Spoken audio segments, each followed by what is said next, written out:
Welcome to the You Heard podcast, your go-to for Miami Hurricanes football. Ben, Joe, Pope, and CB break down recruiting, hot topics, and game day action. All right, we'll talk about it at the end. No, let's talk about this right now because he completely flipped it on me now. I hate him for knowing this, bro. This man knew the brand, dog. Okay, I don't appreciate that. I'm saying like, what are we talking about, son? Get into the topic. I felt Keep it in a buck. Let me close these curtains real quick. You heard.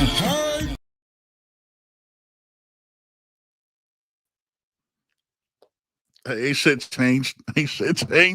Oh, is it? Just two of us? We got, you know what I'm saying? Han Solo to my left. Right here. Yeah. CB right there. Joy right there. You're muted, fam. You're muted, Joseph. How come I'm muted? Unmute me then. No. I'm about to say, I know it wasn't me. Pause. Everybody here knows I like to talk. I wouldn't mute myself on purpose. Chat. Listen, chat. Y'all going crazy right now. We love you. We appreciate you. We're gonna need to speak a little bit. Get your shit off, y'all. Go ahead, bro. Get your shit off. I gotta apologize to like 7 people. Yeah, we'll get to y'all. We'll answer questions, man. We'll address what you got to say a little later, but let us chop it up a little bit, man. You see, Poke is in a dungeon. He's ready in the basement of doom, basement of despair. Yeah. You know. Go ahead and cancel whatever plans you thought you had for 45 minutes because it's gonna be longer than usual. So if you're watching this on your phone, go ahead and put this on your TV at the crib, bro. Just go ahead and put this on the TV. Yeah, put it up there, man. Leave your comments on your phone. Yeah, go ahead and cast. You know what I'm saying? Cast it, dog. Because we gonna cook for it. I'm saying we gonna charge your phone if it's on your phone. Go ahead and charge it. Go ahead. If you have 2%, go ahead and plug it in. Get ready. I'm saying appreciate y'all. All right, my brothers. You know, we chopped it up yesterday. Our group chat goes crazy. That's where we leave most of our real hot takes in it. First and foremost, hope y'all doing well. CB, how you doing, my brother? Physically, I'm doing solid. Mentally, I'm doing okay. As y'all know, I'm at the tail end of my own grieving process. That's separate from sports. So still getting over that. Finally packed up the old bed. So we're trying to, we're trying to move forward. And then this shit happens. And then this kind of bullshit happens. You know what I'm saying? Goodness, not helping. Not helping. Nothing. Basketball season right around the corner, coach. Shoot down, Jamar. Come on, Ja. Come on, we need you, Ja. That's probably the last joke I'm gonna make for the rest of this pod. But Ben, if you're asking how am I doing, I'm shitty, bro. We're all shitty. I'm not. I'm pretty sure it was a rough night for all of us. I'm shitty. I did some trolling last night. I usually don't do, but that shit pissed me off on Twitter, so I had to say something about it. Yep. But yeah, I'm not doing so great. As far as my Miami Hurricanes side of me is feeling, we're not feeling so great. I feel you. Joey shaking my damn head. Joey Skilliams, how you feeling, brother? Yeah. Just puzzled. You know what I mean? Puzzled, disappointed, confused. You know what I mean? That's all. Just looking at this from a different lens. Just confused at some of the things going on. What we hear and what we see are two very different things. You know what I mean? So that's what's confusing me. So that's it though. It's football. Yeah. Shit gonna happen, ups and downs, you know what I mean? But it's some things that are baffling me right now. So. Yeah, I feel you. Poke. Hello. Yeah, you see it. You see it. It's nothing. Yeah, you see it. That's it. That's all you gotta say. All right, understood. Understood, sir. I'm good. Got a little indigestion, but I'm okay. Yeah. All right. Yeah. Probiotics help. You know what I'm saying? No, Yeah, Pepto. Come on, man. Y'all don't remember the song? That's one of the bars from Pepto Bismol. It's not helping today, so it's not helping. I take one every day, and it's not helping today.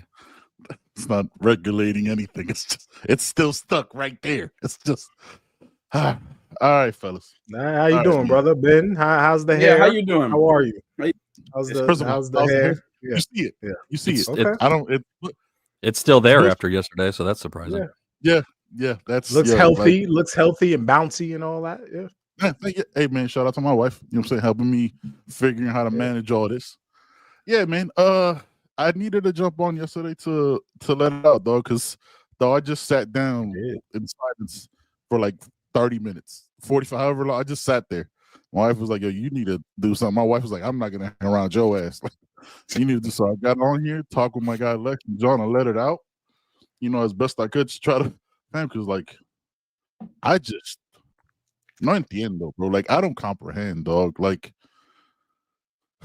yes, look, I'll say this. We had a conversation after the Florida State game, right? Where we talked about the trends, right? Play devil's advocate, like, oh, but like I remember that, right? Like I remember that conversation vividly. And I rode with y'all. Presented a different argument to not have the same conversation. And that shit became prophetic. Within a month, it all showed itself. Right? Like all those tendencies just never changed. And as I've sat with it and watched Orange Bowl boys do their thing, watch some Canes Insight, just and dipped into some national media. Everybody was saying there's a national consensus, right? And we'll get into that a little later. But as we start every Sunday show, not quick thoughts. You know what I'm saying? We'll go in reverse order. Poke, when you were watching the game yesterday, what just, you know what I'm saying, just tell me what that process was like. As always, wherever you want to take it, nothing here scripted. We give you the raw and real. We see the chat going crazy. Appreciate y'all. We'll get to y'all in a minute. Right now, it's the boys talking. So, all right, man. No, I mean, initially from the beginning, I had no concern whatsoever. I mean, things were rolling. The offense seemed to be clicking. The defense was doing what they were doing, and things seemed to, be on the up and up. And, I didn't see it as being, turning into a blowout game, but definitely thought we'd walk away with a comfortable win at the beginning. And then, the turnover happens. And to me, that's kind of where the script kind of got flipped. I don't know what happened after that, where the breakdown in communications were. You can almost feel it through the TV screen. Just how the demeanor of the team went. You can see the frustration starting to build, and then you can start seeing it physically with, just the reactions to certain things from the players. You saw it on the sidelines from the coaches, and it kind of started coming off the rails. And it was almost like they were still in like first or second gear when they should be in like fifth or sixth, and the engine's revving, but it ain't going nowhere. And that's where it kind of felt for me for the rest of the game after that. And then we saw the outcome. It was like a slow death, right? Like it was just slow. It was like, hey, this is gonna happen. Whether you like, we're on this track, and it just goes, hey, cool, whatever you think you want to do, but we're staying on this trolley, slow as shit, methodical. Then you see you see the building. That we're gonna do this anyway. Yeah. But I mean, Joey? One last thing. I still don't look at it as SMU beating us. I mean, they made a couple plays here and there where they need to, but the overall look of the game is Miami beat Miami again. And that's kind of been our worst opponent for the last several years. Yeah. Because I mean, we have a far superior team as far as talent goes. I mean, you couldn't go ask Rhett Lashley right now, if he would change rosters, what do you think he'd say if he could switch rosters with us right now? So, I don't know. That's frustrating is the only word that comes to mind. Shit, he might say no, because I think when he yells at his guys about getting too many pre-snap penalties, they probably stop doing it. Yeah. So he might say no. Shit. Well, see, they won't. They wouldn't have that. Team listens to me. They wouldn't have that U on the side of their helmet either, so they wouldn't be prone to calling them anyway. So wouldn't have that. Pre-snap penalties ain't on the ref, man. A false start is on you. That ain't on the ref. Joey? Yeah, man. Ugly. It just look ugly. We look ugly. We look like a team that's not. It looked like Coach Cristobal's first year. You know what I mean? It just looks. It doesn't look like a team of progress. We had, I believe, 7 penalties at halftime, right? 8. 7. 8 at halftime. Yep. That's like that's not progression. That's not good coaching. That's not execution. That's not preparation.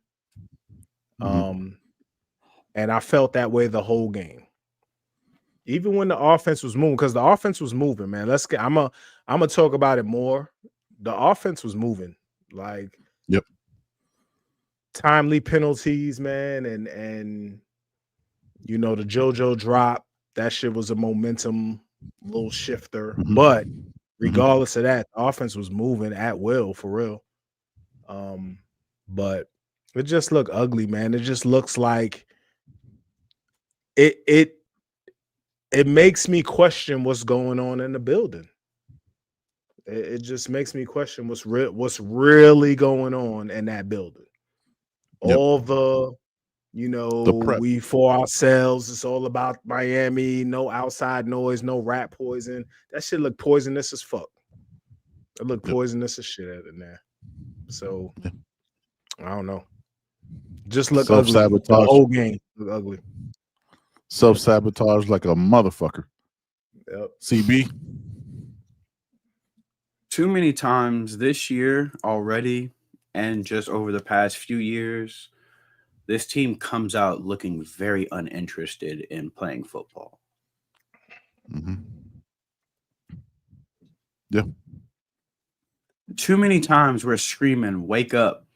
The entire timeline is like, man, we look asleep. We don't have no energy. We need somebody to make a play to boost the energy. Why is there no energy? Why do they? Another 12 penalties in this game. And look, the refereeing has been bad in college football all year. It's especially bad in the ACC. We know that. Facts. These refs are bad. Facts. If you watch enough college football, you know that it's not just against us. The refs are just not very good, and they're particularly very bad in the ACC. I would wager they're worse in the Big 12, if I'm gonna be real with you. But they're bad in the ACC. Like, they are very bad. Very. Our penalty problem is not a ref problem. It is a discipline problem.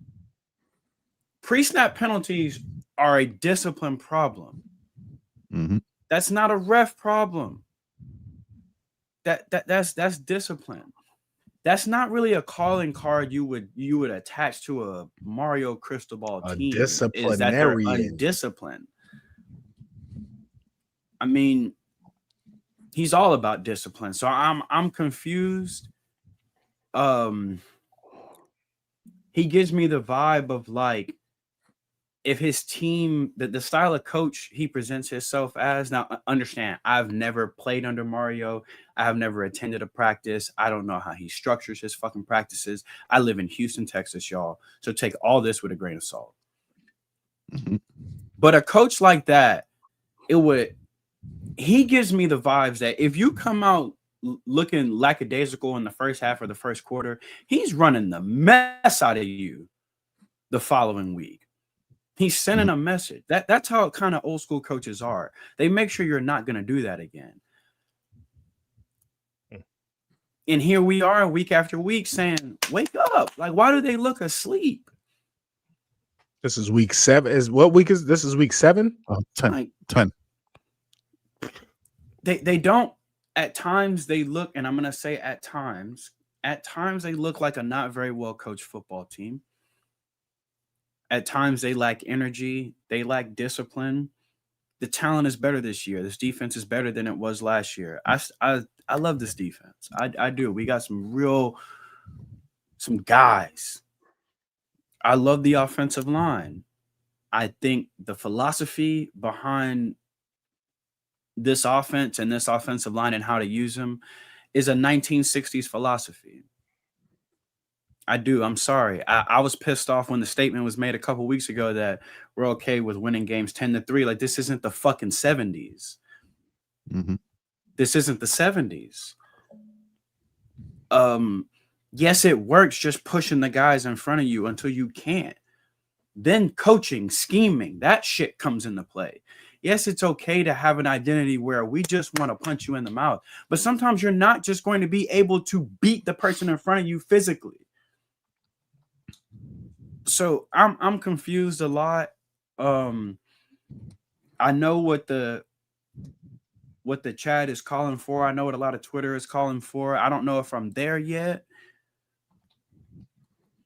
but I don't know if I'm blindly on board anymore either. I love this team and I love this university. I have since I was a kid. I found this school because I like their colors, y'all. I didn't even care about football at the time. I've always loved this school, and I will always love this school, win, lose, or draw. But it's extremely frustrating. I think we all agree that this was a very easy schedule. This should have been an ACC championship team. We should have been there at least. We like, come on, man. I'm out of excuses.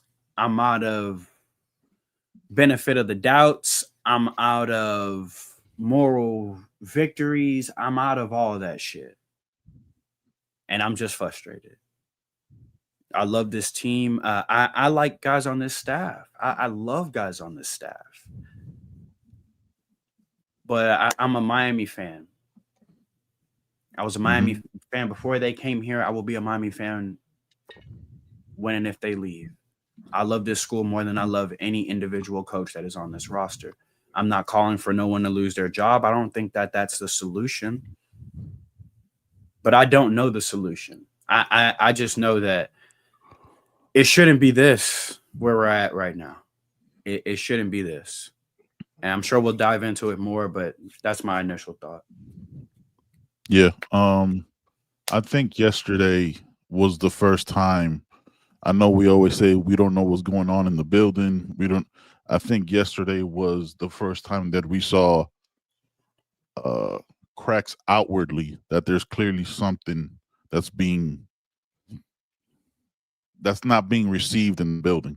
With the Beck frustration multiple times, he's not an expressive guy, right? Like, he, for the most part, lacks emotions, right? Like, he's just methodical and whatever he is. You're not going to get much from him, from what I've gathered, right? I'm saying, like, he'll do like the little stuff, but I'm saying, like, yesterday, like, the celebrations. Yeah, I see what you mean. But like, I'm saying on the like other seeing side, it on his face, yeah, like a fucking tantrum. Like, yeah, man, get these fucking plays in on time. With the Dawson and Mario that's stuff, been driving me nuts all year. Why are we? Sorry. Yeah. It seems like if we just show up, and it's been the issue all year. It's not even when we were winning, right? It seems like we just show up and go, "Hey, man, we got these recruited classes. We're gonna be bigger, faster," and that's all we're gonna do. You haven't planned or out schemed or anything in any of these games. You've just been bigger, faster, stronger, right? Like, you've shown glimpses of moments at times, I guess, but you haven't. The only thing you've done consistently is penalties. That's it. Your tendencies have been the same. it's been messy all year, and you got away with it when your team showed interest. Your team doesn't show interest when it gets punched in the mouth. It doesn't know exactly quite how to react. Oh, yes, it's a 3-point loss in a 6, but these are teams that shouldn't. Like, you should be better than if you just showed interest and you prepared for them. And it doesn't seem like you're prepared at all. Like, you're showing up with the same. Like, you're showing up with the same game plan. Like, what the fuck is happening from Monday to? I don't care about these coach speeches. I don't watch that shit because it's selling and answering questions, whatever. It's like, what are you doing from Monday to Friday that your team looks exactly the same on Saturday? Like, we could watch next Saturday at Syracuse, and I'll be there because I ride and die with this team. That's what it is. I'm gonna watch the same plays. I'm going to watch the same. And I know that already. There's not gonna be anything different on a fourth and short, third and short. You're gonna run it up the middle. We're not gonna do a play action because why the fuck would we do that? Like, that just makes, who cares? You know what I'm saying?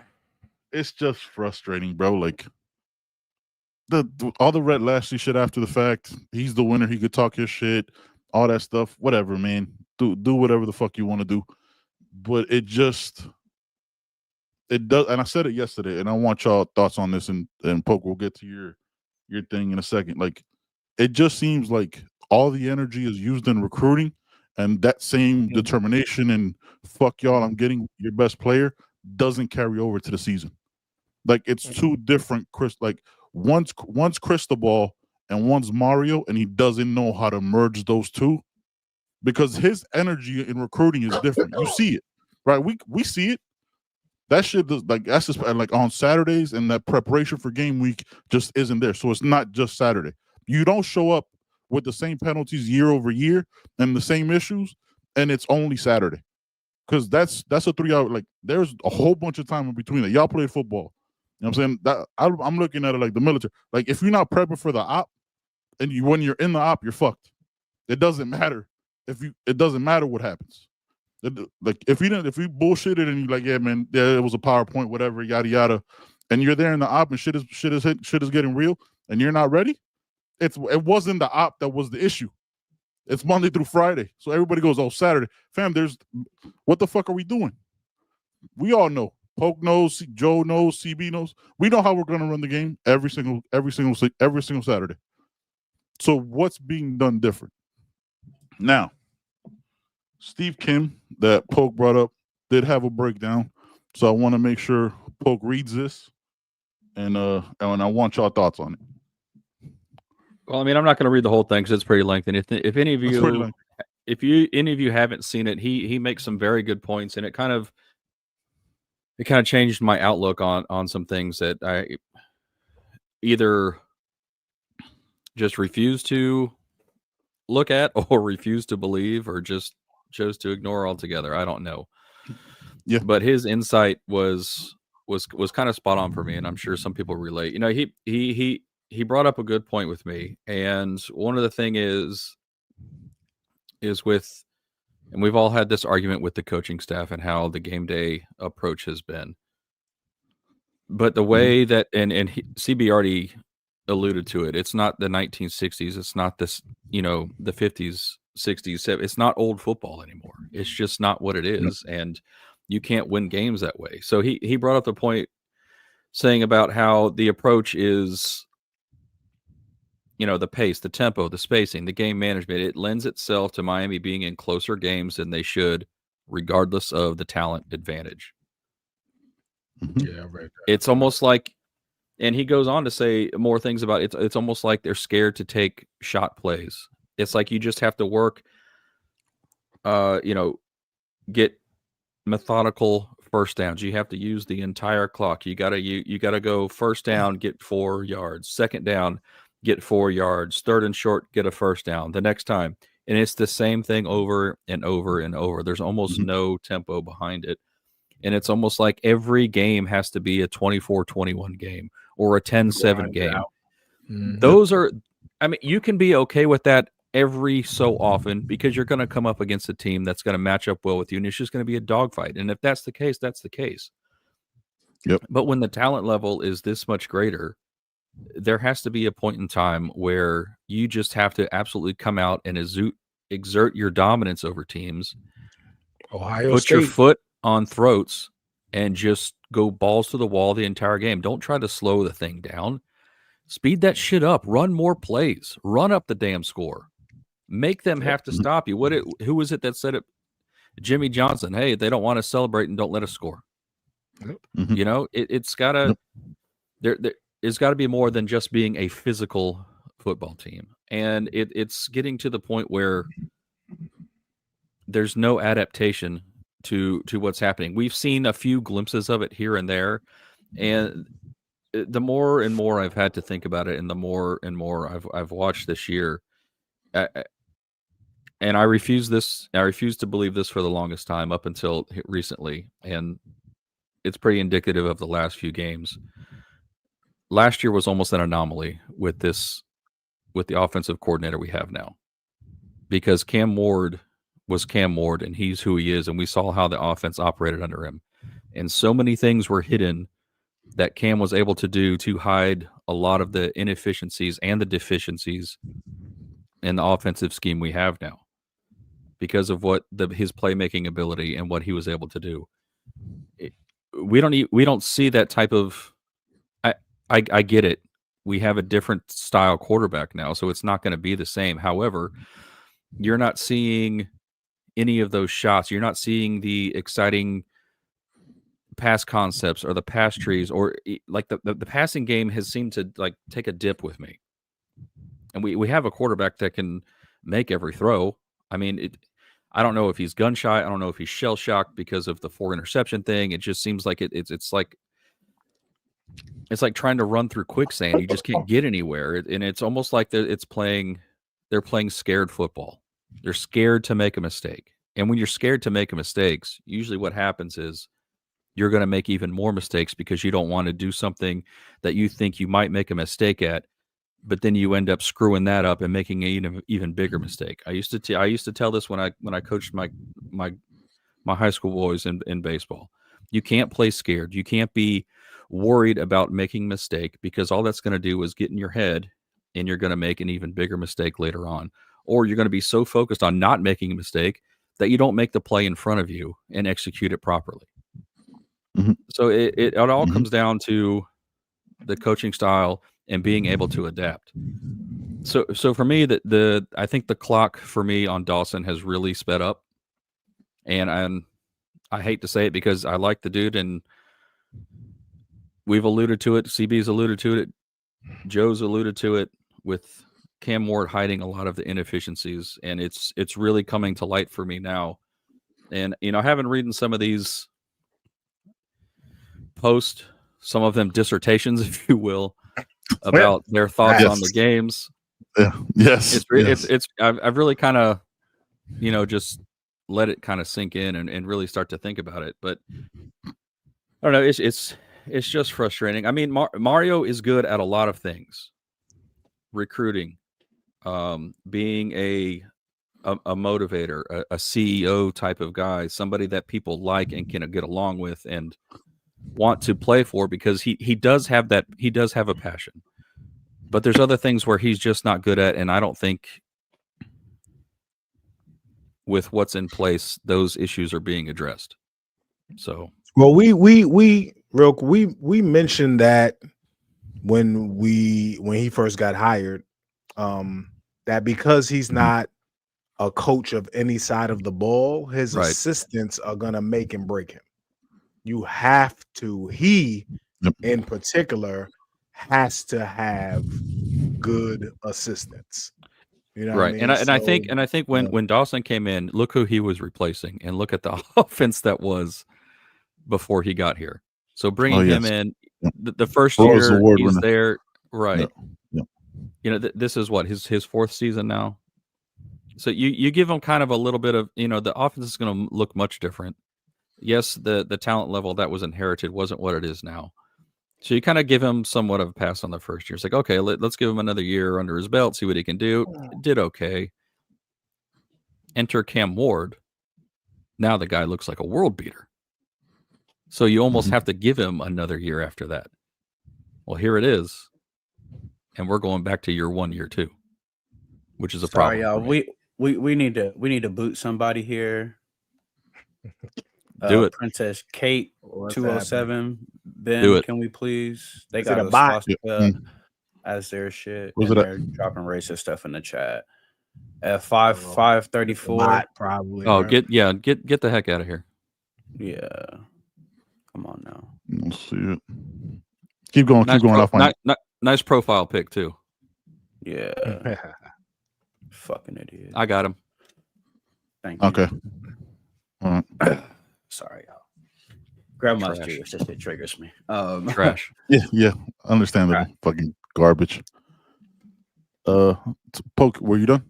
Yeah. Sorry, I know. No. Okay. Yeah, I just finished that. All right. Yeah, I'm with you. Joey, what are you thinking? Yeah. Stephen Kim has definitely some good points, man. That was part of my question or issue with the tight splits earlier in the season, right? When I questioned that, and I heard Coach Mirabel's thought behind it, which makes sense. But then, he wants to prevent negative plays with those splits. And they do a good job of doing that, but you also prevent explosives for the most part.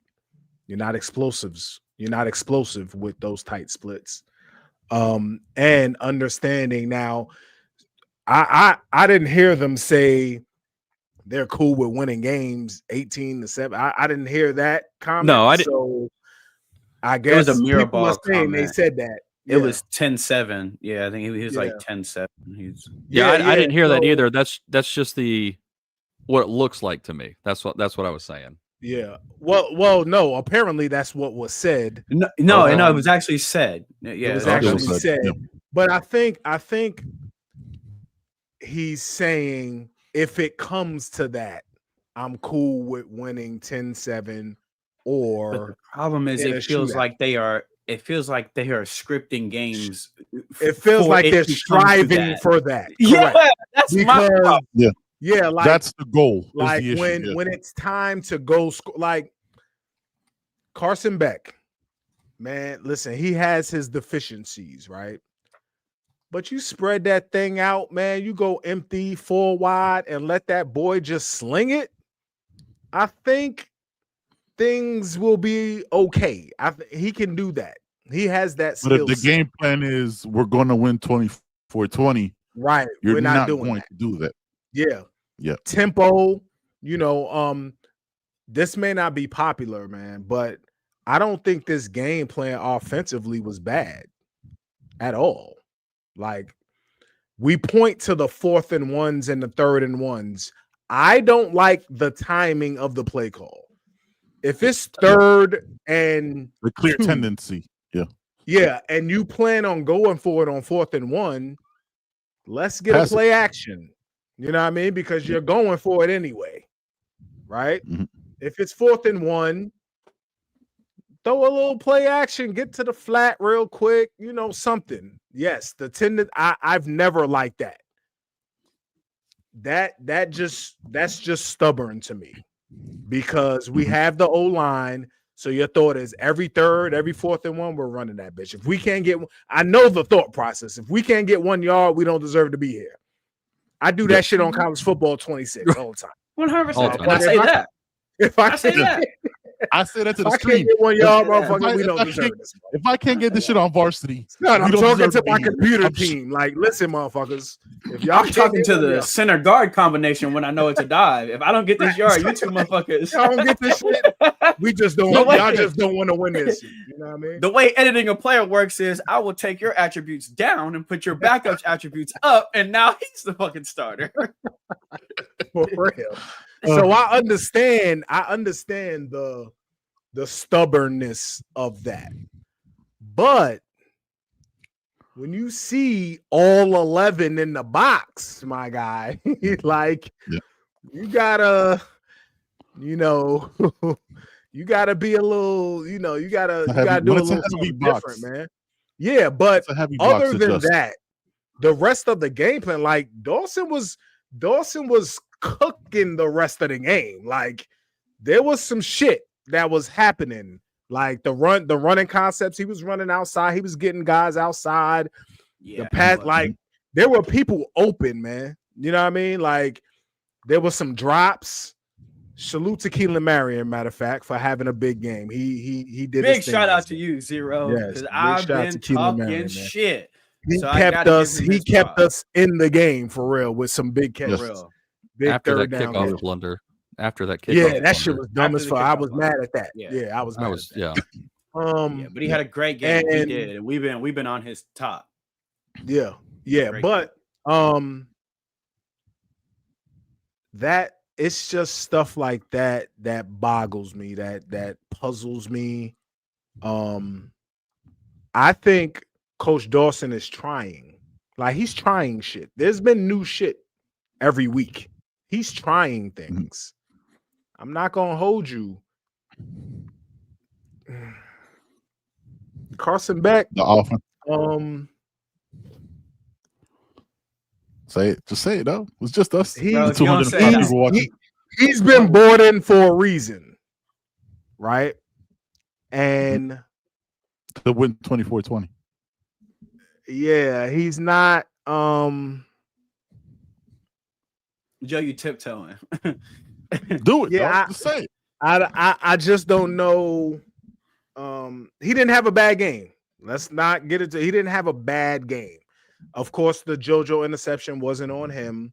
The last interception, yes, was definitely 100% on him. 100% on whip him. Route that late. Yeah, you can't throw and it out. And again, it's open if you throw it when he breaks inside. Again, you could have ran too. If you felt pressure, you had the opportunity to run. Dawson said he doesn't want him doing that. Yeah, fuck all that. It's game time. It's game time. Yeah. You gotta do that. He ran yesterday. He ran a little bit yesterday. He ran a couple times. They actually ran the fucking outside read option run that people kept telling me they can't run because Beck can't run it. They did. And they actually ran it. Dawson did do some things. Every time he runs, though, I feel like I'm not comfortable with him running. I feel like he falls hard, like he don't know how to fall. Like it's like watching a big dude. He actually is a big dude, and you don't really notice how big and kind of limber he is till he runs. You're like, damn, he all over the place. But he's 6'5". Short. Long story short, I don't think Dawson called a bad game.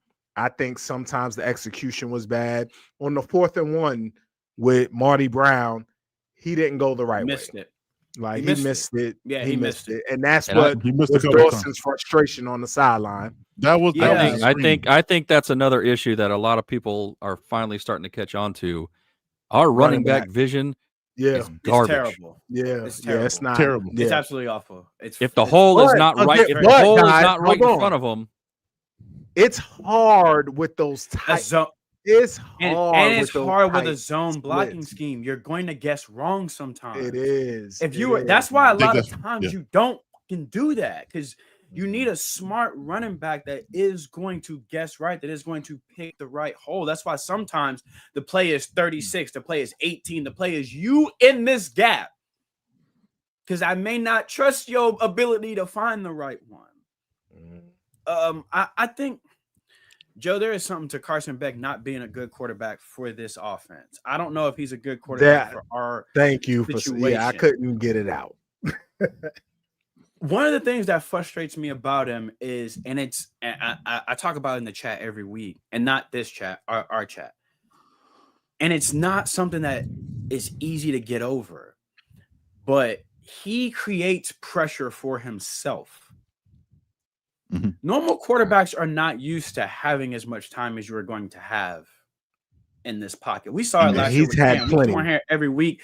We talked about Cam moonwalk last year. Do y'all remember that shit? When he literally stopped and moonwalked. Throws balls flat-footed. Have the extra time and roll to pressure or step up and run. And I'm like, they have you. Well, this is how we draw the pocket. They have you. Yep. Why are you creating pressure for yourself? That's been driving me nuts.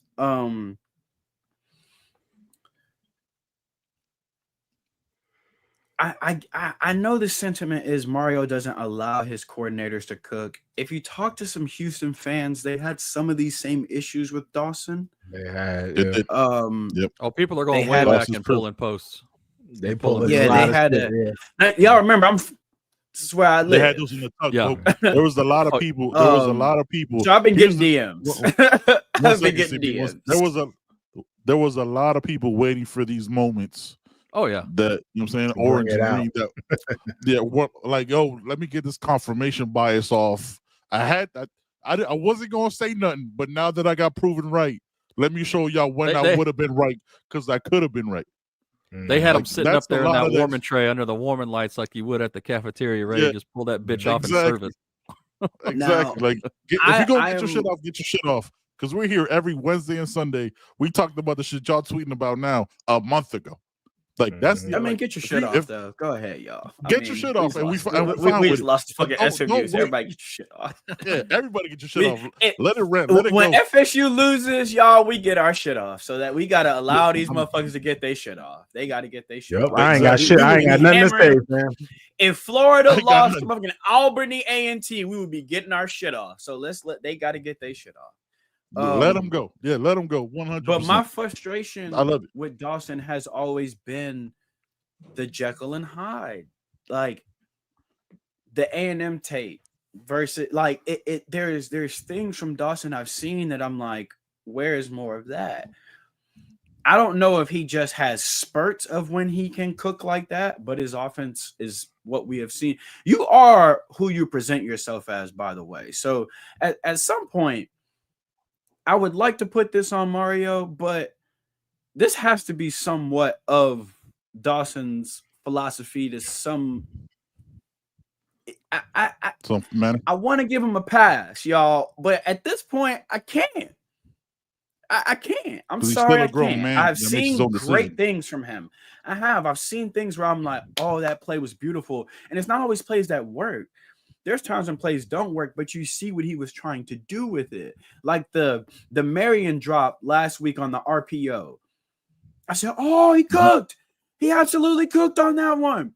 Snuck him right behind the linebacker and in between the safety. You make one person miss, that's 6. He cooked.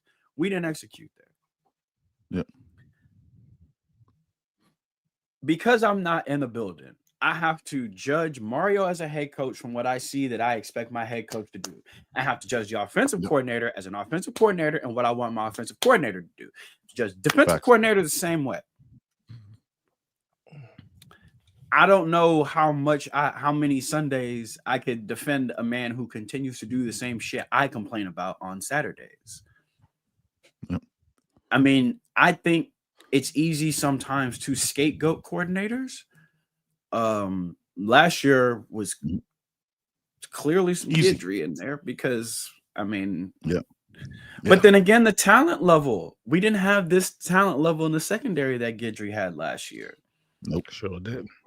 So there's that. As a fan base, I hear y'all about start the other quarterbacks. Let me tell y'all how this is going to work. If you start Luke, the offense is going to be more vanilla than it is now. They are not going to let him just let it rip.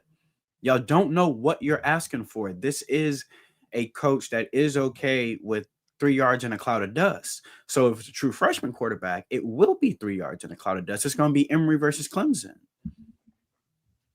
So let's chill on the bench Beck thing because the quarterback room is not set up to bench Beck, which has been my issue for the past 3 years. But that's a different conversation for a different day. It has. Go back and check the tape. It has. We've had the conversation. But you guys that keep saying start this person, no, we're not getting into that because that's not today's conversation.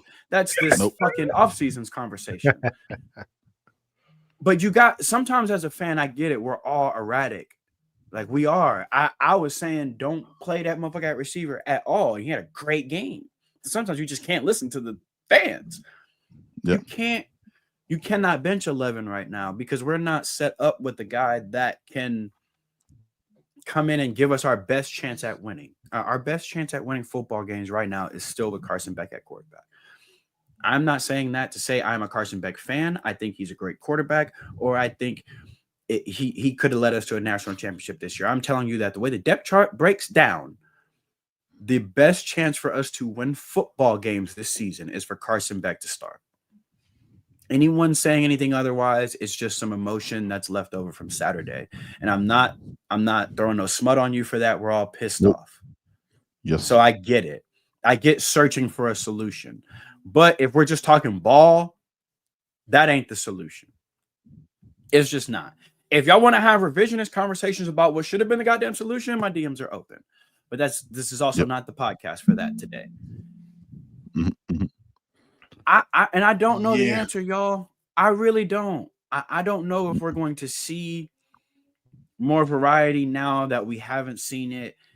I don't know if we're going to see more creativity now that we haven't seen it. A lot of times a loss does wake you up and it makes you try and do different things. But or it makes you shut up like you did against Stanford the first half. I'll tell you this. For those, because they're going crazy about this. I'll tell you this. Yeah. I don't feel like we have won a game because of 11 this year. I also only feel like we lost partially one game because of him this year. I don't think he is to blame as to why the team has looked lackadaisical. I mean, I don't think so. But I don't think he's been otherworldly at all.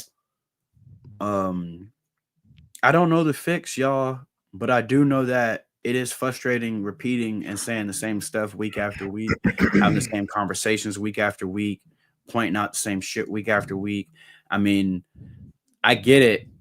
I'm not as smart of a football mind as Shannon Dawson. He's a Division I offensive coordinator. He knows more football and will forget more football than I will ever know. Which is why it's frustrating if I see things that the guy who is smarter than me doesn't see.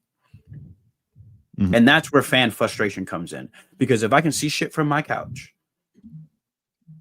what the fuck are y'all doing in the building? Yep. We've been talking about this lack of discipline and this lack of energy. Yeah. Miami plays down to their opponents. These are the great motivator, right? Then why the fuck do we play down to our opponents so much? Why do we come out looking lackadaisical? That's why I get confused, because on one hand, you're like, yes, I love this stuff about this guy. And then you see these things and you're like, but that shouldn't happen if you are this guy. Those two things don't coincide. Yep. I'm frustrated and I'm confused. I'm just confused, y'all. We're going to get into that lack of discipline a little bit deeper here. Let's get into this Canes We're ad and we'll be right back. Welcome to Canes Wear. New store, new items, same great experience. Family owned and operated since 2010, Caneswear has the latest merchandise from the Miami Hurricanes, Miami Dolphins, Florida Panthers, Inter Miami CF, and more. Come visit us at our store in Davie on University Drive, just south of 595, or online at caneswear.com. Caneswear, the spot Miami fans shop. I just want to say one last thing about the offense. Because I went way left. Something that's been pissing me off about this offense since we got this coordinator is spacing, and it's not just with the offensive line, it's the use of space. We run screens, jailbreaks, bubbles to the short side of the field. We run things that require space to the short side of the field, and it's been consistent. I have been bitching about this 3 years. 2-3 years. Yep. That's the kind of stuff where those concepts confuse me. Like, if I'm running a bubble, I'm running it to the wide side. I'm trying to stretch the field. I'm trying to give my guy the most amount of space to work. Why run that stuff to the short side? I've never understood that, y'all. For the fucking life of me, it's called a spread offense for a reason.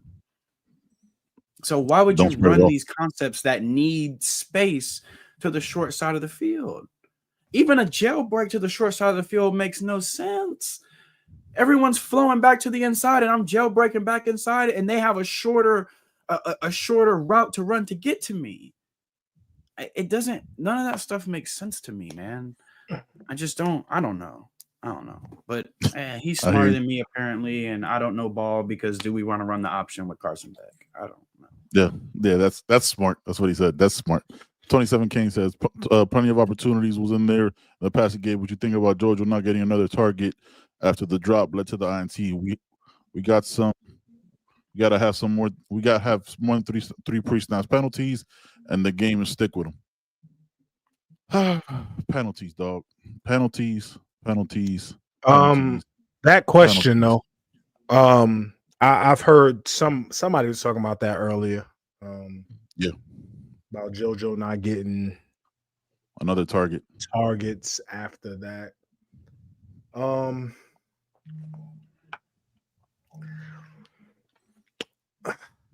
I don't know what's happening. I don't know what's happening, man. I have no idea. I don't know what's happening. Now, watching the game, it looked like JoJo alligator armed that shit. He did. Watching the game. Yeah. It looked like that's what tried to cradle it. He tried to cradle it. That's why I was screaming. I'm like, use your hands, baby. Yeah. It looked like you kind of do that when it's wet, though, a little bit. Like when it's wet, sometimes you're a little bit.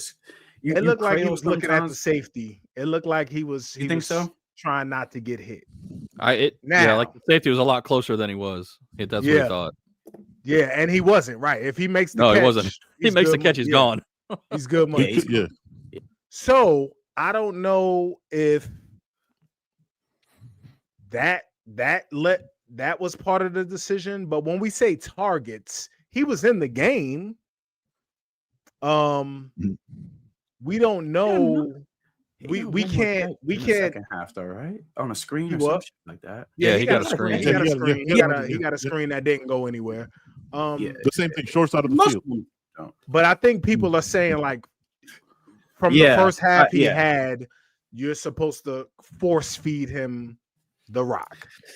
Do you? Because sometimes Hot Hand and Marion was kind of cooking in the second half. He was. It's hard to say all of that without knowing what's really going on. To me, there has to be something. I can't sit here and be like, yo, these dudes just don't like JoJo. JoJo did something fucked up. He got in trouble. He was out for whatever, 8 weeks or whatever, however long he was out. The staff just is not feeling JoJo. I can't sit here and say that because I don't know. I don't know that. Yeah, I have to believe it's something, right? I have to believe it better that be. the If most it's nothing, talented receiver on your team, by everybody's account, is not getting more targets or more playing time because of something. It can't just be, I don't like this dude or he's in the doghouse. We can't be doing that shit. This ain't the 60s or the 70s. We're dealing with big money here. Like we dealing with money. This is basically professional sports right here. You can't sit somebody down for all that time because they're in the doghouse. No. Get that motherfucking bone and get him out the doghouse. Throw that nigga a treat and get him out the doghouse. Excuse my language. But we can't do that. So I don't know what's going on, but it's puzzling. There's a few things puzzling. It's like, puzzling. Jordan Lau, what the fuck's been going on there? It feels like, it's puzzling. B. I don't know. There's some puzzling things. I mean, we keep trotting out. We're linebacker. Who's getting cooked? I'm confused. He actually had a decent game last game. Did he? He got beat one time. Well, the same play. He got beat one time. He got beat. I tweeted it. He got beat, and then the other time he made a play down the field on a linebacker. He did. Yeah. I don't have nothing bad to say about the defense. I love my defense. I do love this defense. I do love this defense. I do want to see more 22 though, but I do love this defense. Here's my issue. I love this fucking defense. First of all, I love the comments. I just see the numbers keep going up and up and up. Love you. I appreciate y'all logging in and tuning in with us. Here's my issue with the JoJo thing. If we're taking the doghouse conversation, right? If that's how we're like, you're holding y'all play football. You're holding an 18-year-old young man, a lot of money, whatever, more accountable than you're holding yourself for your failures, because you're doing the same. Ooh, like you're cooking. You're like, I'm just saying, like, you're doing some shit, and you're doing some shit to him because he might have fucked up. He might, whatever the fucking rumors are. Who gives a fuck? Don't care. You're 4 years. You're making the same fucking mistakes as a 50-year-old man, right? You have an 87-month interview process, and then everybody has these opinions of you, and you continue to have the same mistakes, dog. Like we talked about it. The last 3-4 years, we're one of the worst penalized teams. Yes, it's a Miami issue even before that. You haven't made those things better. You keep showing up uninspired and unenthused. And just we know first snap. Oh fuck, here we go. We're going to be in a fucking dogfight with North Carolina A&T. Atlanta A&T about to drop the ban on this bitch. Like it doesn't fuck. Like it just. We're gonna be in some shit. Here we go. You can see it right away. You go year one with the team we lost to from that no-name state. Who gives a fuck? Like you can see it from play one. TVD was uninterested. You could see it last year was the only one because Cam is that motherfucking dude. I was like, yo, nah, I don't give a fuck what we doing. We gonna do everything we can to try to win this game. Last year too, though. There were games last year when they came out flat. Yeah, the Georgia Tech game came out flat, and then just got picked up. The Virginia Tech game. My issue with this offensive line, playing quarterback, bro. My issue with this offensive line is that you have 5 weeks ago the best offensive line coach in the country, and 5 weeks later you're making first-year coaching mistakes. Like your offensive line is the issue on your offense. Like your offensive line is setting you back 5 yards almost every other drive. Your offensive line clearly isn't coached. Hey man, they're calling bullshit ass holds on us when the defensive lineman trips. Just back up and stand there and don't touch them. Now we're gonna do the same shit week after week. You know what I'm saying? Like I say all that. Like if you're gonna hold these young men accountable, dog, you can't show up with the same bullshit year after year and week after week. You can't for me. You can't do that. You know what I'm saying? That just doesn't make sense. Which is what leads me to this. Dog, 12 penalties yesterday. We're already at damn near 70 for the season. 70, dog. We're at 68 penalties in 8 games. Fam? You understand what 68. Disciplinarian, tough talker, motivator. What? The little things are missing? Your offensive line that you're a guru of, that's the one thing you do because you're not an OC or a DC, right? That's what we already know that. This is what you do. And that's been the issue on your offense. We're going to run the ball up the middle. It doesn't matter. Fam, they figured you out. Your offensive line is limited. Is that all they can do with these possible first round or top 3 round offensive linemen? Like, that's where my issues are. If you're not going to adjust any other thing, your offensive line is getting worse week after week, and having a press conference like, oh, well, they're mimicking our snap count. No, like, you didn't prepare them throughout the week for that? Because USF did that to you with the late shift in D-line. Florida did that to you. I don't know. Here's where I don't know that. I don't know how you stop as a coach, right? You stop people from jumping as a coach. You walk up out there, you snatch them by the collar and sit their ass on the bench and put somebody else. You sit them on the bench. I hear that. But on the O-line, who you sitting up? Let's get all right. So you just have to. You just have to. CC on the bench. Most penalized team where you just have to. There has to come a point in time where you just have to sit somebody down so they get the point. Yeah. And you put somebody else out there. If shit blows up, you can say, "See, stop jumping so you can be out there and play." This is what happens when you don't do what you're supposed to do. Shit gets blown up. So go out there, stop jumping, do your job. or else we got to put this bum in, and then you see what happens. There you go. I hear that. There's only 2 teams that average more penalties per game than us this year. Yeah, we're Wake Forest and Georgia State. Georgia. Yep. I know somebody who go to Georgia State, who plays for Georgia State. So do I. Shout out to Kyle Washington, my dog. You having a beautiful first year, man. He's actually killing it this year. Shout out to my dog, man. But come on, bro. I don't know. But how, like, that's to me, the player. Like, why the fuck? Why are you jumping so much? Like, as the player, as the O lineman, but as the veteran, we have nothing but vets along the O line. Yep. Nothing but vets. We got people with over 50 starts on the O line. We got a 30-year-old up there.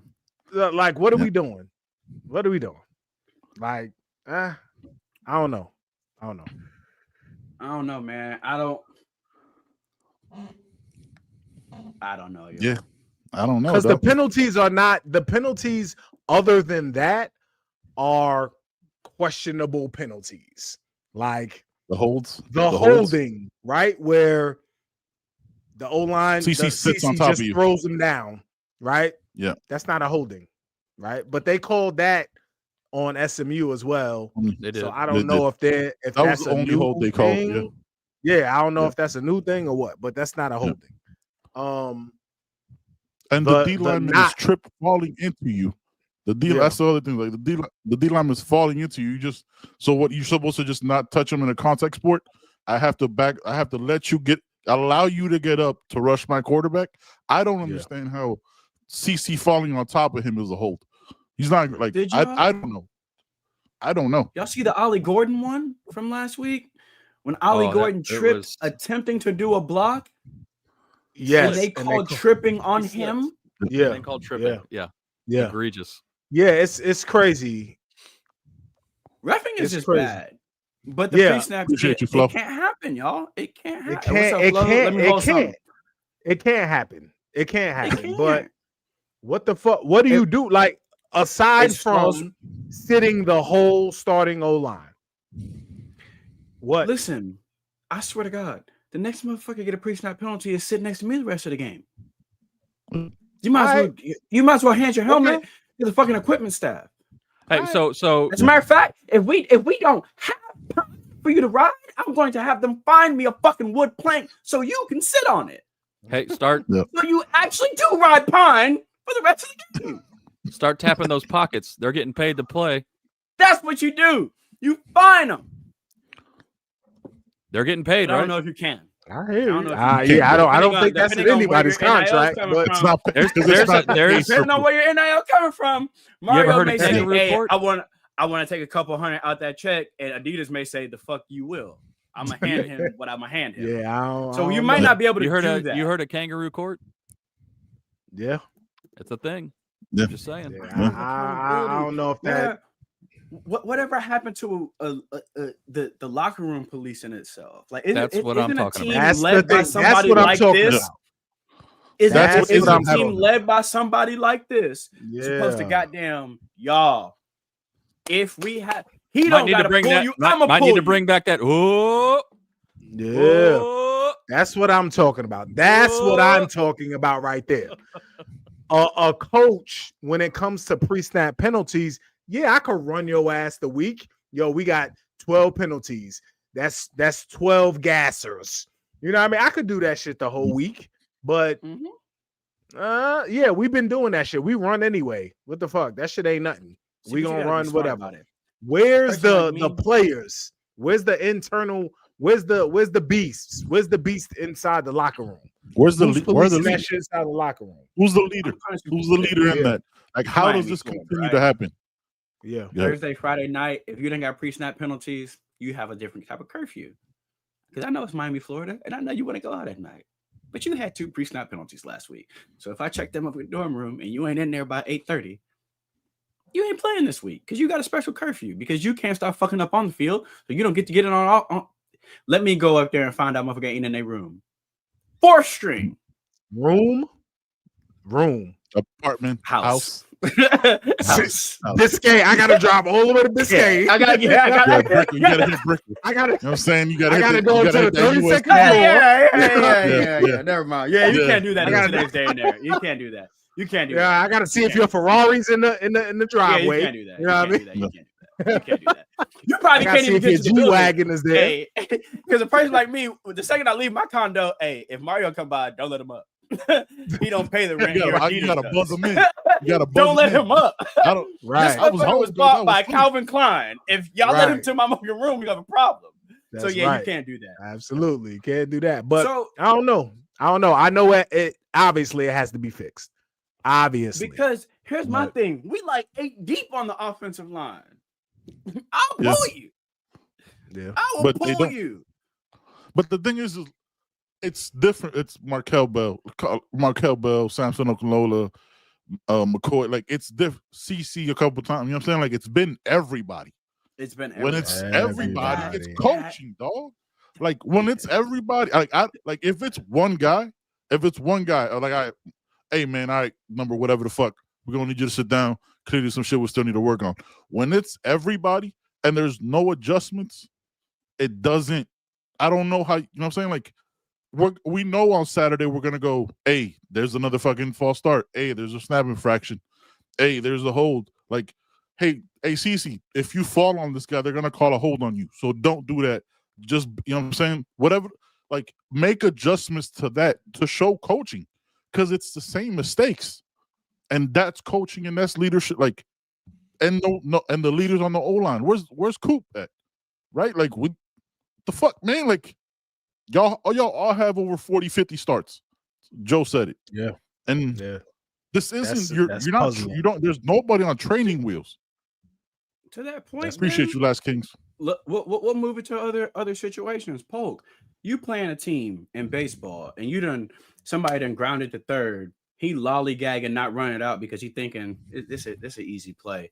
Third baseman bobbles it. You throw it to first and you still get him. Your first thought is that kid just didn't hustle. He probably a prima donna. It happens again. Kid grounds to shortstop. Ball's a little bit off first base. First baseman's got to get off the bag and grab it. He still has enough time to grab it, turn back and tag the kid because he's jogging, because he just grounded out. At some point, you're like, oh, their coach clearly does not teach them to run through the bag no matter what. Joe, you watching a team play. Receivers are not stock blocking on a screen. Then on a run play. Then on a jailbreak, it could have been wide open, but the corner makes a play because the receiver didn't make a block. That happens enough. What's your thought? That's coaching, bro. They clearly don't coach them to block. The first time, that's all right. Okay, he just didn't do his job. That shit keeps happening. Oh, they clearly don't coach that. They don't teach them to run through the bag. They don't teach them to. You see a track team where a kid loses at the ribbon because he's starting to pull up. Oh, he don't teach him that thing where you run a 120 instead of a 110. That's coaching. That's coaching. Attendance, and that's why you measure tendencies. You measure tendencies. We talked about this a few shows ago. You measure good and bad tendencies, because if it's a bunch of near misses, it's finna be recordable. And if it's too many near misses, then it's like, damn, are we? But to that point, you don't teach someone to not to have a pre-snap penalty. It's the why does this continue? Why is this happening over and over on a team that is supposed to be built on discipline? Everyone likes to tell me this is a Nick Saban disciple. We ain't never seen no shit like this on a Nick Saban coach team. So I don't know. I don't know if it's buy-in. I don't know if it's just. I don't know, y'all. And I know those are smart guys up front. I don't know. And we know Coop's a smart dude. We know CC's. You know what I mean? Like, these aren't dumb football players. We know this. We know they're good football players. So I'm just confused. And when I don't have answers, I have to look to the leader. I'm a supervisor, y'all. If one of my fucking guys keeps doing the same thing over and over and over and over, eventually it's me that gets pulled into an office. Hey, bro, he always late. You can't get him here on time? That's what they're going to tell me. I just had to have this conversation about somebody. If somebody, we get a 15-minute grace period. If somebody's 7:17 every day, 7:18, 7:17, 7:20, 7:19, 7:18, they're not pulling him into the office. Eventually, they want to talk to me. hey, bro, what you saying or not saying? You can't motivate him the right way. You can't get him here on time. Mm-hmm. It seems like you allow this to happen. Yep. I just had to have this conversation with my superior. So yeah, you do blame the players, but if it's a tendency, if it's consistent, at some point you start looking at the leader. Yep. And we've all been in positions of leadership, whether it's work, whether it's sports, whether it's whatever. At home. At some point, at home, if your kid keep doing this, at some point your wife will say, hey, bro, you are letting him do this dumb shit. Because he keep doing it. And that's where the confusion comes in for me. Yeah. Yeah. There has to be consequences involved. Because if somebody keeps doing the same thing over and over again, no matter how many times they've been brought in or counseled or taught or coached up on, if they continue to do it and there's no consequences for doing it, they'll keep doing it. Why are they going to change? So that's all. That also goes into personality, character issues with that person too. Because if they're not willing to change or change what they're doing to get better, no amount of coaching or mentoring is going to do any good. That's true. So it's and we don't know that there isn't any consequences. Right. I'm not saying that. I'm just giving we know the consequences aren't working. Well, you can make that argument too. But to Polk's point, it's hard from the outside to say, is it whatever is in place for discipline isn't working? Is it they're not? They don't care, don't have the. We have a thing at my job when you do a quarterly review on somebody, it's got it, want it, can do it. Does this person got it? Does he understand like what he's supposed to do? Does he want to do it? Can he do that job? So sometimes it's not always as simple as the discipline isn't right or they're not hearing the right thing. Sometimes the person does not have the capacity to do said right thing. So to Polk's point, it could be the individual. It could be so many different things. It's just that when it's consistent, it becomes a question for the leader. Yep. Yeah.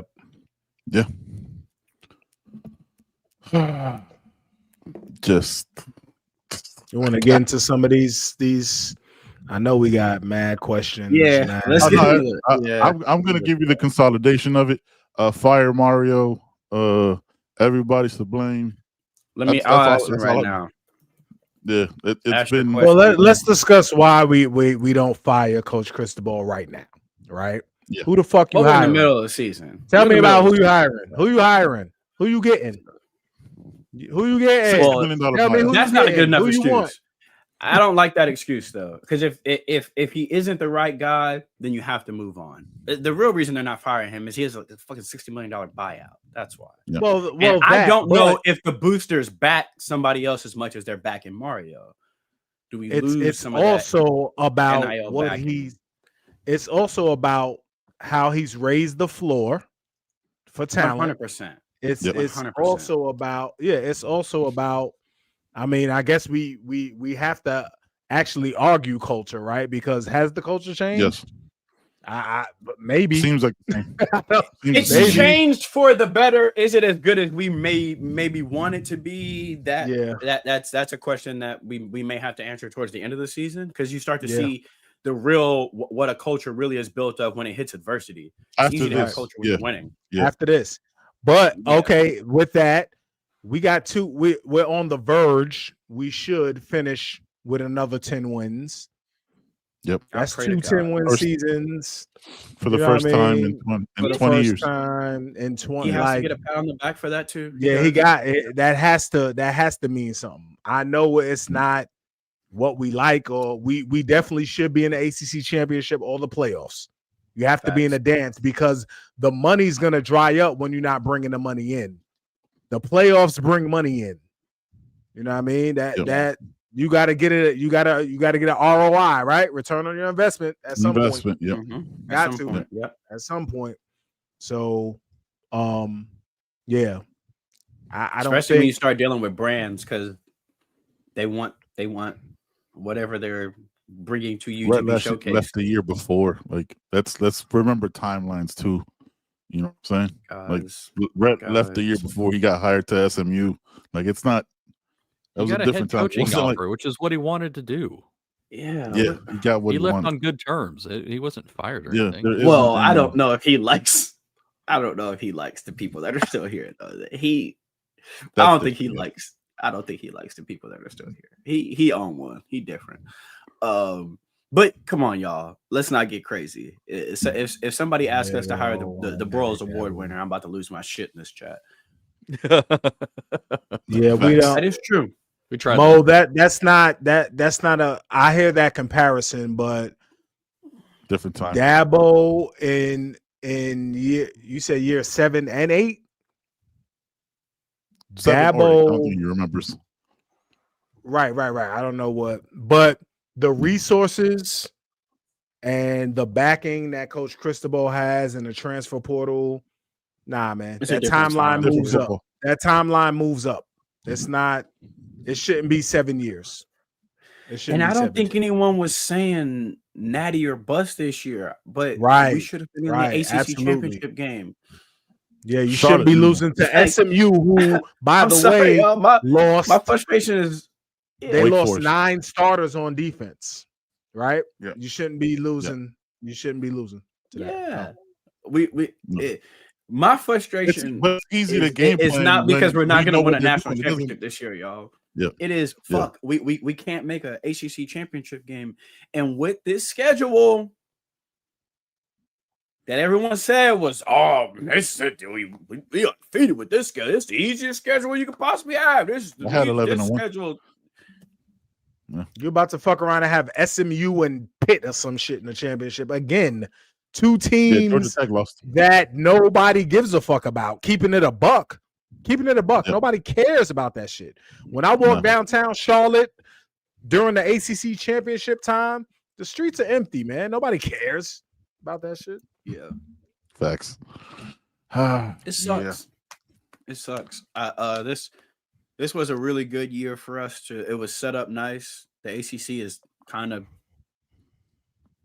not. I don't want to say down. There's always some good parity in the ACC because I feel like the ACC teams play each other so hard. They beat this conference beats the shit out of each other. You know, and they beat the dog shit out of Georgia Tech yesterday. They did. The conference don't get the credit for it, but much like the SEC, a lot of times seasons are ruined in this conference by this conference. You know what I mean by that? Like, it's not a lot of times that one of these teams that could have made the playoffs or could have made the ACC championship game loses to a team outside of conference. It's an in-conference motherfucker who had no business beating you. In the ACC, we really do beat up on each other. But to not make the ACC championship this year, I'm sorry, y'all. That is pissing me off to a very different level. Disappointment. It's pissing me off. And the playoffs, like even if we didn't make the ACC, I don't really give a fuck about the ACC championship. Selfishly, I do. I want them in Charlotte. But if you don't you're not making the playoffs. Like you had that shit, even if you didn't make the championship because of whatever, you know what I mean, the head-to-head and all that.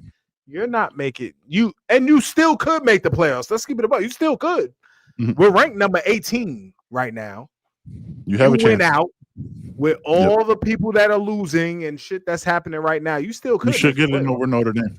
Yeah, you could. The thing is like but we won't. Well, if Pitt keeps winning, then you beat a Pitt. You know what I mean? Virginia, but because of the way bias and optics work, college football is going to prefer to have Notre Dame in the playoff over us. But you shouldn't be that way because we got the head-to-head. Because we have the head-to-head. It shouldn't be that way. It shouldn't be that way. We should definitely leapfrog them. If it's us or them, yes, because they don't have a real good win. They don't have, and they don't have a good schedule either, right? Correct. No, they played like the bottom of the barrel in both conferences of Big Ten, and yeah. All right, man. Final thoughts. Y'all got anything else? Players of the game. Shit's got to get better. Goddamn. Shit's got to get better. We ain't got no questions. What's up, man? I wanna go. I wanna. Yeah, where we at? I asked you how long we give Mario? To the end of his contract. How long? To the end of his contract. Because he ain't going nowhere. It's just what it is. Okay, 2031. Does this mean how long is the university giving him, or how long are we giving him? Oh, he's on my motherfucking hot seat right now. What do we need to see to be out? I done lit a flame under that seat. But I think realistically he should be the coach. I mean, if this team implodes this year, it's a different conversation. Let's finish out the year. I can answer that question, but right now it's hard. We'll have an autopsy on the season when it's over. Because right now I'm fucking done. This season can still change. That's what's fucked up. Like we hurting, we mad as fuck, just like the rest of y'all are. Appreciate everybody in the chat, but like this season can still change, and we could finally figure out how to deal with adversity, because that'll be a big step too. You finish 10-2 after a performance like yesterday. If this shit doesn't galvanize you, and you fuck around and are slow walking, doing bullshit the next 4 games, that's showing us a lot. And we finish on some bullshit 7-5, 8-4. The conversation is going to be very different. If we finish 10-2 and you're in the, you know what I'm saying? Like it's right now we're in the heat of anger, 100%.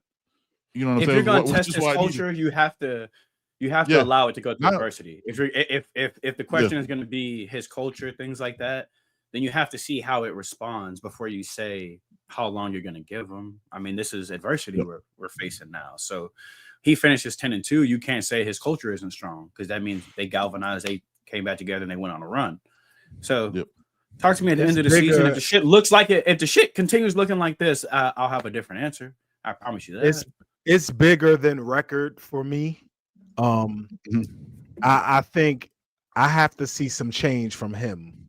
We glow in the off season. The praise for Coach Cristobal was that he's willing to change. Right, he gets people out of there. He got Coach Gidry up out of there. When shit hits the fan. Right, he's willing to change. Yep. I need to see you change yourself, though. I need to see you get better. I need to see you adjust. I need to see you adapt. He's a Coach Saban disciple, right? Coach Saban had to adapt to the game. Yes. He had to adapt. He brought in a whole new offense. He had to adapt. Sarkisian, yeah. He had to get with the younger kids. You know what I mean? He had to adapt. I need to see Coach Cristobal do that. That's what's going to do it for me. And I'm not seeing that right now. I need to see that.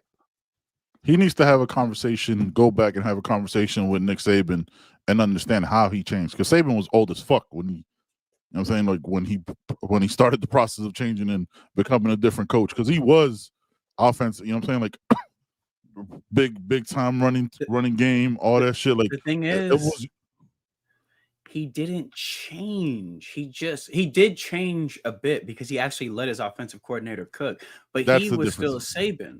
He just finally let a motherfucker run the offense. He just finally let somebody run the offense. Yeah. You have to realize your shortcut. Like you have to recognize your shortcomings 100%. Mario has to adapt. So, well, check out, man. Send us some questions, not statements. Adaptation is the key. Yeah, adaptation. I said adaptation is the key, man. He's no questions. All right, no questions. We out. Until that happens. One person said, "How long we giving Dawson?" Where was that? It depends on what it looks like the rest of the year. Yeah, it depends on me how the season ends. Let me ask y'all a question. I got a question for y'all. I asked the chat this earlier. We don't make the playoff. Does a bowl game matter to y'all? Sure. Nope. Don't matter to me because it's going to be the Pop-Tart Bowl, and I can't stand that bowl. That shit was trash. Actually, I just don't like it. Still means something for this university to win a bowl game. That venue was trash, though. I mean, goddamn, we haven't won a bowl game in how long? No, yeah, that's why I think it's still, that's why it matters to me. That's why I think it matters. Just for that. Just because fuck. Ain't nobody gonna play in that shit. Nobody's gonna play in that game. True. Nobody. True. We got too many people that start preparing for the league. They wouldn't have. It wouldn't be the Pop-Tart Bowl though, because right now, like if they finish 10-2 behind the two teams they lost to, they'd be like 4th or 5th. It'd be a better bowl. Yeah. It might be like the Gator Bowl or some shit. You know what I mean? Something like that. I don't know how it all breaks down. Yeah, it's not. I do like Pop-Tarts though. I am a fan. I'm just tired of the weird negativity over us not winning a bowl game in like a decade, man. God damn. Shit is. I hate that because stat. they don't mean they don't mean the same as they used to. They mean something. Even when they meant something, we weren't winning them. But they don't mean the same as they used to. They don't. Yeah, well, Polk's right. Goddamn it, they missed something 10 years ago. We was in that Peace Bowl, get motherfucking mollywop. They missed something. Yeah, I think we will win anything under Mario until 2030. That's not a good. Why you put that up there? Who put that up? That's crazy. I'm just putting questions. Somebody understood the assignment of Do asking. y'all think we will win anything under Mario until? Sir, I don't know if Mario's winning his next football game. I don't know. That's a weird question. I don't know. I mean, it's just not saying it's just a weirdly stated question. I don't know. All right. I think he means like, will we win anything? That's a long ass time. Will we win with Mario during? You know what I'm saying? Are we a Mario during his tenure? During his tenure, yeah. I mean, I don't know. Hopefully, no, we're not talking about that. No, we're not. No CB. Oh, that's about that after. That's yeah. We'll talk about that after. We'll talk about that on the show. Yeah. That's the only. That's why I would want to see a bowl game, so I can see young cats play and see how they look. That's it. All right. What's our record these next 4 games? 4-0, motherfucker. 4-0. 4-0. 4-0. 4-0. Ooh, all right. 4-0. How do you keep the locker room together? Who says it's apart? There you go. We don't know the locker room. I think it's naturally apart when some guys do not get a certain kind of way playing time or they feel a certain way. I think it's naturally apart, but it's up to the players. And those people have friends together.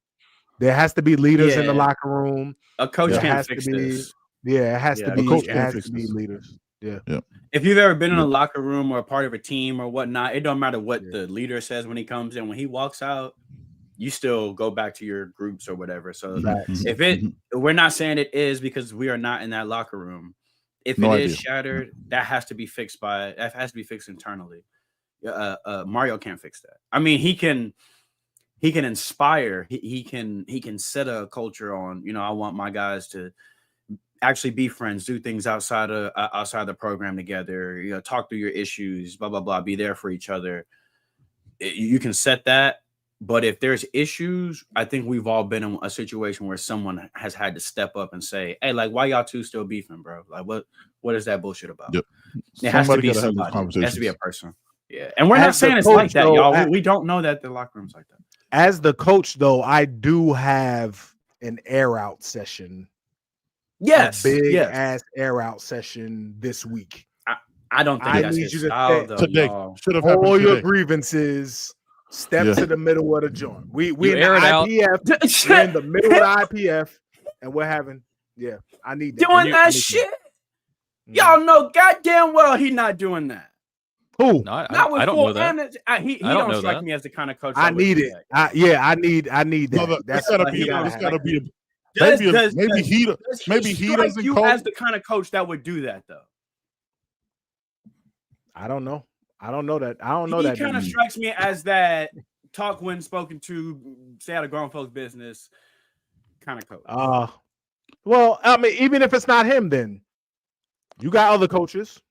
You know what I mean? Yeah. Even if it's not him, he just don't strike me as the kind of guy that would do that. That would be a huge step for him because he does seem like that kind of person. That's why that like him calling him was like, hey, man, look, and shit, standing in front of his men. But look, man, I fucked up. Clearly, whatever I'm doing isn't working. Let's just air this shit the fuck out. Talk about everything. You know what I'm saying? If you got how you feeling, all that. How you feeling? What's going on here? Because this isn't the standard that I'm trying to set for here. And if I'm fucking up, tell me. That's what he needs to do.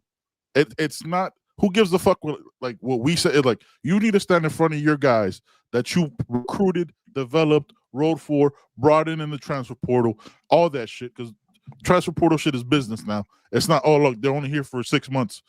All those guys need to be in that motherfuckers in that paint with you. If you're not in my foxhole, dog, I need to know now.